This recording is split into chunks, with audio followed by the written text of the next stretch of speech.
السلام علیکم students, class 7 جماعت ہفتم کے اسلامیات کے نصاب میں شامل ایک سبق کے ساتھ آپ سے مخاطب ہوں، اور سبق کا نام ہے اسلام میں عبادت کا تصور۔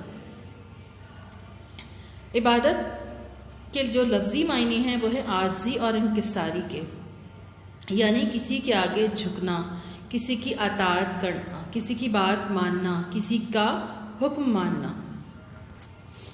اور ہم کس کی عبادت کرتے ہیں، ہم کس کے آگے جھکتے ہیں؟ صرف اور صرف اللہ تعالیٰ کے سامنے جھکتے ہیں، اللہ ہی کی عبادت کرتے ہیں اور اللہ ہی کی اطاعت کرتے ہیں، اللہ کی فرما برداری کرتے ہیں۔ جو اللہ تعالیٰ کے احکامات ہیں وہ ہمیں ماننے ہوتے ہیں، ہمیں اپنی شخصیت کو، اپنی زندگی کو اللہ تعالیٰ کے بتائے گئے احکامات کے مطابق ڈھالنا ہے۔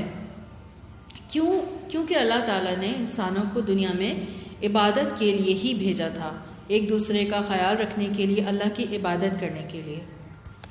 اسلامی تعلیمات کے مطابق بھی انسانی زندگی کا بنیادی مقصد اللہ تعالیٰ کی عبادت کرنا ہے۔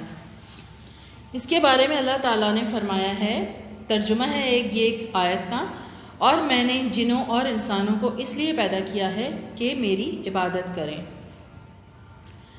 انسان تو انسان اللہ تعالیٰ کے ہم عام انسان ہیں۔ اللہ تعالیٰ کے جو تمام انبیاء کرام اور پیغمبر تھے وہ بھی دنیا میں صرف اس لیے تشریف لائے کہ وہ لوگوں کو اللہ تعالیٰ کی عبادت کی طرف بلائیں، اللہ کی عبادت کی طرف راغب کریں، اللہ تعالیٰ کے احکامات کی ہدایت کریں۔ اس کے بارے میں اللہ تعالیٰ نے فرمایا ہے، اور ہم نے ہر جماعت میں پیغمبر بھیجا کہ اللہ ہی کی عبادت کرو اور بتوں کی پرستش سے اجتناب کرو۔ بتوں کی پرستش، بتوں کی پوجا، اجتناب کہتے ہیں پرہیز کرنے کو، اوائڈ کرنے کو، یعنی بتوں کی پوجا کرنے سے منع کیا گیا اور اللہ کی عبادت کی ہدایت کی گئی۔ یعنی جو انسان اگر اللہ کی عبادت نہیں کرے گا تو سمجھیں کہ وہ پھر ایک ناکام انسان ہے، اور اگر کوئی انسان دنیا میں ناکام ہے، اللہ تعالیٰ کی عبادت نہیں کرتا، تو وہ دنیا اور آخرت دونوں ہی اپنی برباد کر لیتا ہے۔ اسلام سے پہلے عبادت کا کیا تصور تھا؟ لوگ عبادت کے بارے میں کیا سمجھتے تھے؟ لوگوں کے مختلف نظریات تھے، مختلف خیالات تھے۔ ایک تصور کے مطابق لوگوں نے اللہ تعالیٰ کو کسی دنیاوی بادشاہ کی طرح سمجھ رکھا تھا، کہ جیسے بادشاہ کے دربار میں جا کر اگر کوئی شخص اس کے سامنے عاجزی کا اظہار کرے تو وہ بادشاہ کی نظر میں ایک اچھا انسان بن جائے گا، اگرچہ وہ وہاں سے باہر آئے تو کسی کا بھی حق مارے یا کسی پر بھی ظلم کرے، یعنی کسی کے ساتھ کتنا ہی برا کرے اسے کوئی فرق نہیں پڑے گا، بس وہ بادشاہ کی نظر میں اچھا بن گیا۔ ایسے ہی لوگ یہ سمجھتے تھے کہ جس طرح بادشاہوں کو قیمتی تحائف دے کر خوش کیا جا سکتا ہے، اسی طرح سے اللہ تعالیٰ کو بھی نظر نیاز اور چڑھاوے چڑھا کر خوش کر سکتے ہیں، اور اس کے بعد پھر انسان آزاد ہے کہ وہ کسی کے ساتھ ناانصافی بھی کر لے تو کوئی مسئلہ اس کے لیے نہیں ہے۔ جبکہ آپ اچھی طرح جانتے ہیں کہ ایسا بالکل نہیں ہے۔ اللہ کی عبادت کے ساتھ ساتھ اللہ کے بندوں پر حقوق العباد بھی لازم ہیں، بندوں کے حقوق بھی ہیں، لوگوں کے ساتھ اچھا سلوک کرنا، لوگوں کے ساتھ حسن سلوک سے پیش آنا، یہ سب بھی دنیا میں زندگی گزارنے کے اصول ہیں۔ ایک تصور عبادت کا یہ بھی تھا کہ جب تک انسان اپنا گھر بار چھوڑ کے، سارے رشتے توڑ کے عبادت میں مصروف نہیں ہو جائے گا، جنگل میں نہیں جا بیٹھے گا، اس وقت تک اس کا شمار عبادت گزار بندوں میں نہیں ہوگا۔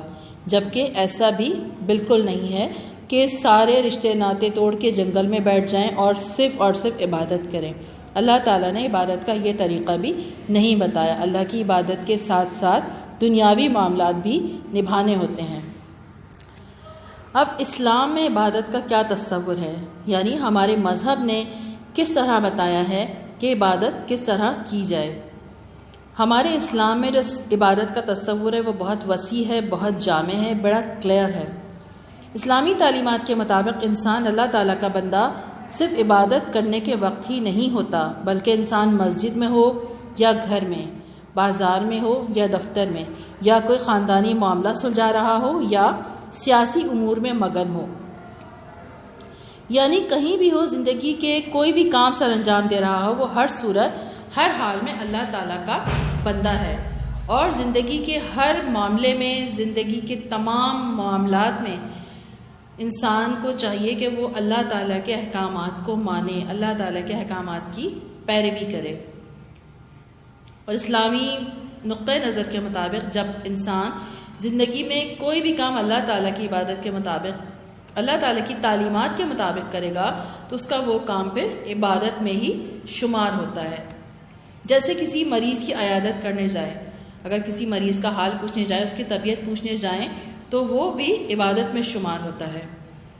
کسی کی آپ نے مدد کی اللہ تعالیٰ کے احکام کے مطابق تو پھر وہ بھی آپ کا عبادت کا تصور ہے۔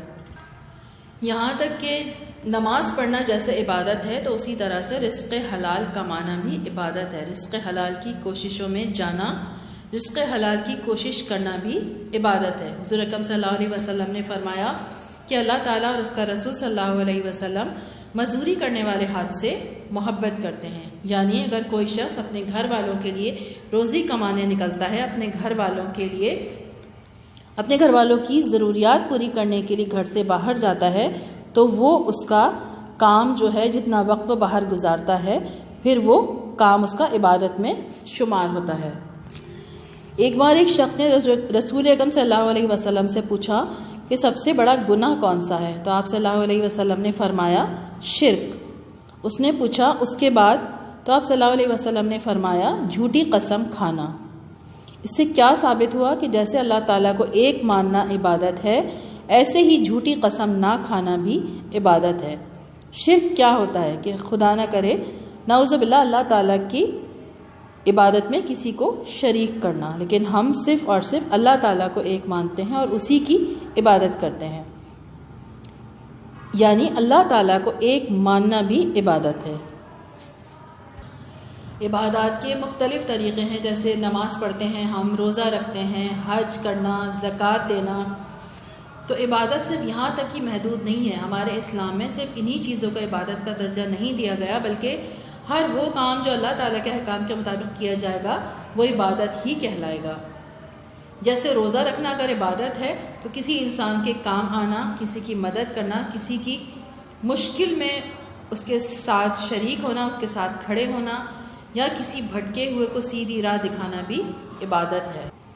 تو ہمیں سوچنا چاہیے کہ جب اللہ تعالیٰ نے عبادت کے اتنے مواقع ہمارے لیے رکھے ہیں، اپنے بندوں کے لیے اتنی آسانیاں دی ہیں کہ ہم اللہ کے احکام کے مطابق ایک ایک کام بھی ہم کریں گے تو وہ ہمارا عبادت میں شمار ہوگا، تو ہم کیوں نہ پھر اپنی پوری زندگی اللہ تعالیٰ کے احکامات کے مطابق گزاریں، تاکہ ہماری زندگی کا ایک ایک لمحہ، ایک ایک پل عبادت میں شمار ہو۔ اس طرح سے ہماری دنیا بھی اچھی ہوگی اور ہماری آخرت بھی سنور جائے گی۔ صحیح ہے؟ مجھے امید ہے کہ سبق آپ کی سمجھ میں آیا ہوگا۔ اس سبق کو آپ کو دوبارہ پڑھنا ہے، اچھی طرح پڑھیے گا۔ صحیح ہے؟ چلیں بیٹا اس کے سوال جواب کی طرف آتے ہیں۔ صفحہ نمبر 23 پر اس کے سوال جواب دیے ہوئے ہیں۔ سوال نمبر 1 ہے اس کا، عبادت کا اصطلاحی مطلب کیا ہے؟ عبادت کا اصطلاحی مطلب کیا ہے؟ صفحہ نمبر 21 پر آئیے، جہاں سے سبق شروع ہو رہا ہے۔ پہلی لائن ہے اس کی، اصطلاح میں عبادت سے مراد اللہ تعالیٰ کو الہ مانتے ہوئے اس کے حضور عاجزی و انکساری کا اظہار کرنا، اس کی اطاعت کرنا اور اس کی تعظیم بجا لانا ہے۔ یہ آپ کا سوال نمبر 1 کا جواب ہو گیا۔ سوال نمبر 2 پہ آ جائیے۔ قبل از اسلام مختلف مذاہب عبادت کے متعلق کیا نظریات رکھتے تھے؟ قبل از اسلام یعنی اسلام سے پہلے۔ اس سوال کے جواب کے لیے صفحہ نمبر 22 پہ آ جائیے۔ ہیڈنگ ہے قبل از اسلام عبادت کا تصور۔ یہاں پر آپ 2 لفظ ایڈ کریں گے، 3 لفظ۔ قبل از اسلام لوگوں میں عبادت کے متعلق مختلف نظریات پائے جاتے تھے۔ ایک تصور کے مطابق لوگوں نے اللہ تعالیٰ کو کسی دنیاوی بادشاہ کی طرح سمجھ رکھا تھا، جیسے بادشاہ کے دربار میں جا کر اگر ایک شخص اس کے سامنے عاجزی اور انکساری کا اظہار کرے تو وہ بادشاہ کی نظر میں ایک اچھا انسان بن جاتا ہے۔ اگلی لائن پر آئیے، ایک دوسرا تصور یہ میں پڑھ رہی ہوں، یہ یہاں سے لائن، ایسے ہی لوگ یہ سمجھتے تھے کہ جس طرح بادشاہوں کو قیمتی تحائف سے خوش کیا جا سکتا ہے، اسی طرح اللہ تعالیٰ کو بھی نظر نیاز اور چڑھاوے چڑھا کر خوش کیا جا سکتا ہے۔ اس کے بعد اگلی لائن، ایک تصور یہ بھی تھا کہ جب تک انسان گھر بار چھوڑ کے جنگل میں نہیں جا بیٹھتا اور دنیا کے سارے رشتے ختم کر کے صرف عبادت میں مصروف نہیں ہو جاتا، اس وقت تک وہ عبادت گزار بندہ نہیں بن سکتا۔ عبادت کے یہ مختلف تصورات یہ ملا کر لکھیں گے، الگ ایک جب تصور لکھ لیں گے تو اس کے بعد اگلی لائن سے دوسرا لکھیں گے، اور پھر جب دوسرا ہو جائے گا تو اگلی لائن سے یہ تیسرا لکھیں گے، پھر یہ تینوں ایک ساتھ ہو جائیں گے۔ صحیح ہے؟ سوال نمبر 3 پر آتے ہیں، اسلامی تعلیمات کے مطابق عبادت سے کیا مراد ہے؟ اسی صفحے پر دیکھیے، صفحہ نمبر 22 پر ہیڈنگ ہے عبادت کا اسلامی تصور۔ اس کی چوتھی لائن پر نظر ڈالیے، چوتھی لائن میں آدھی لائن سے سٹارٹ ہو رہا ہے، اسلامی نقطۂ نظر کے مطابق جب انسان زندگی میں کوئی بھی کام اللہ تعالیٰ کی تعلیمات کے مطابق کرے گا تو اس کا ہر کام عبادت ہی شمار ہوگا۔ یہ اس سوال کا جواب ہو گیا۔ صحیح ہے؟ سوال نمبر 4، انسان کی تخلیق کا اصل مقصد کیا تھا؟ قرآن مجید کی روشنی میں بتائیں۔ اس سوال کے جواب قرآن مجید کی روشنی میں دینا ہے، قرآن مجید کا ارشاد لکھنا ہے۔ اس کے لیے صفحہ نمبر 21 پہ آئیے، بالکل شروع میں ہی آیت کا ترجمہ ہے، انسانی زندگی کا بنیادی مقصد، یہ ترجمہ نہیں ہے، ترجمے سے اوپر لکھا ہے یہ، انسانی زندگی کا بنیادی مقصد اللہ تعالیٰ کی عبادت کرنا ہے۔ پھر ترجمہ لکھیں گے اسی کے نیچے، اور میں نے جنوں اور انسانوں کو اس لیے پیدا کیا ہے کہ میری عبادت کریں۔ یہ ترجمہ قرآن مجید کی روشنی میں ہو گیا، یہ اس کا جواب ہو گیا۔ ٹھیک ہے، یہ کام آپ لوگوں کو کاپی میں کرنا ہے، خالی جگہ میں آپ کو ہوم ورک میں دے دوں گی۔ اگلے سبق کے ساتھ آپ سے پھر ملاقات ہوگی، آپ سے پھر بات ہوگی۔ ٹھیک ہے بیٹا، اللہ حافظ۔